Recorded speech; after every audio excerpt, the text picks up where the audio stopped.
Hello everyone. People often ask me about creative thinking. People always ask me about the various barriers towards creative thinking.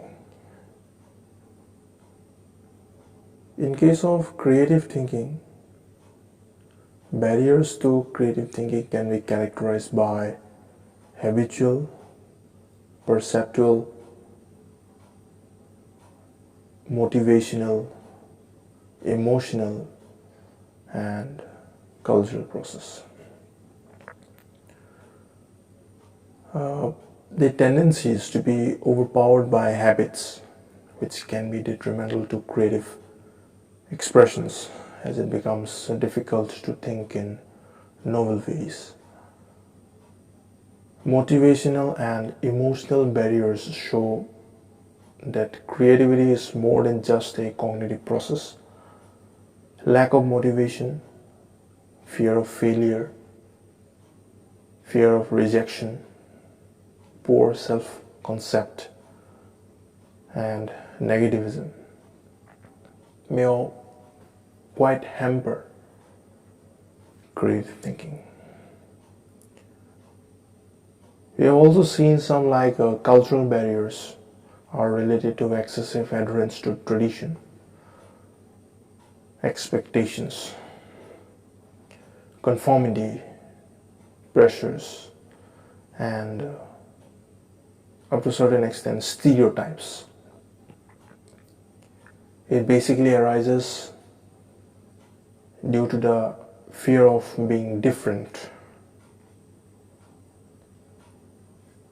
mediocrity, social pressure, overdependence, personal security, and tendency to maintain things as it is. So,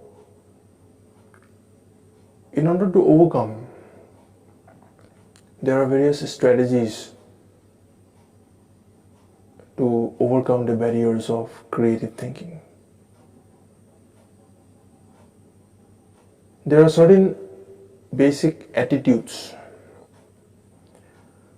dispositions, and skills which facilitate the process of creative thinking.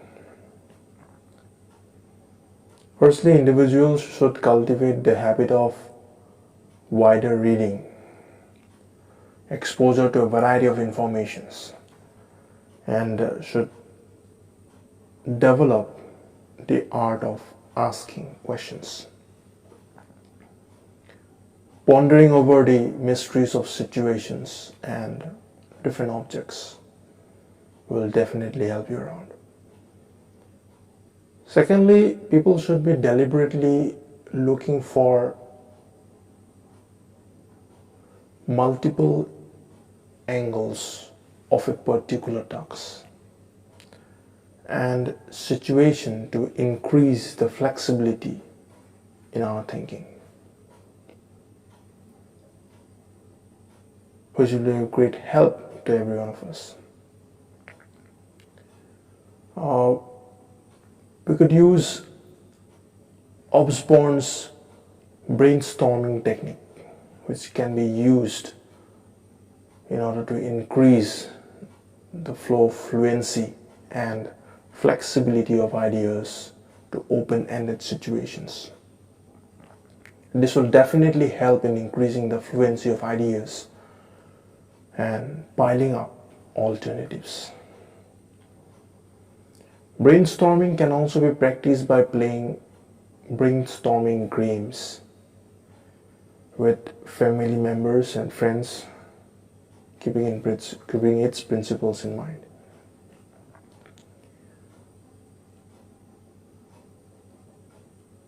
Another thing which is very much essential is that originality, which should be developed by practicing fluency, flexibility, and the habit of associative thinking, exploring different types of linkages and fusing out distinct or remote ideas with one another or with different another.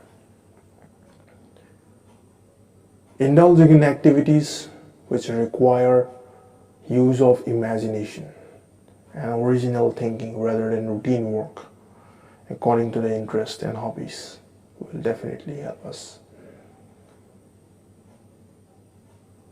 We should generate a number of possible ideas or solutions, then select the best among the list.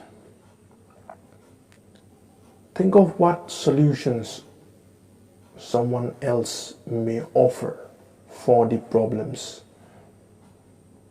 Give your ideas the chance to incubate, allowing time for incubation between production of the ideas and the stage of evaluation of those ideas may bring in the most joyous experience. Sometimes ideas they cluster together like branches of a tree.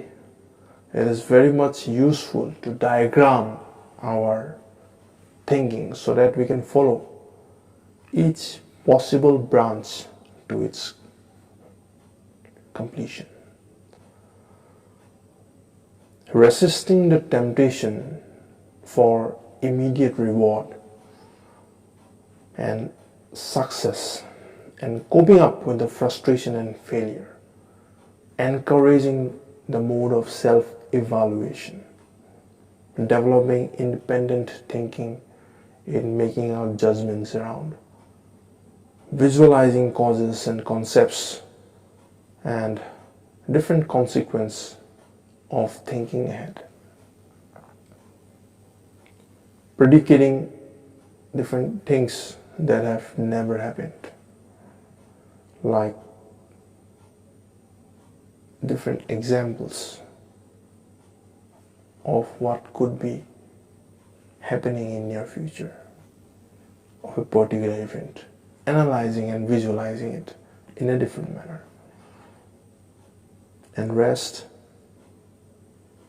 being self-confident and positive in nature, as always.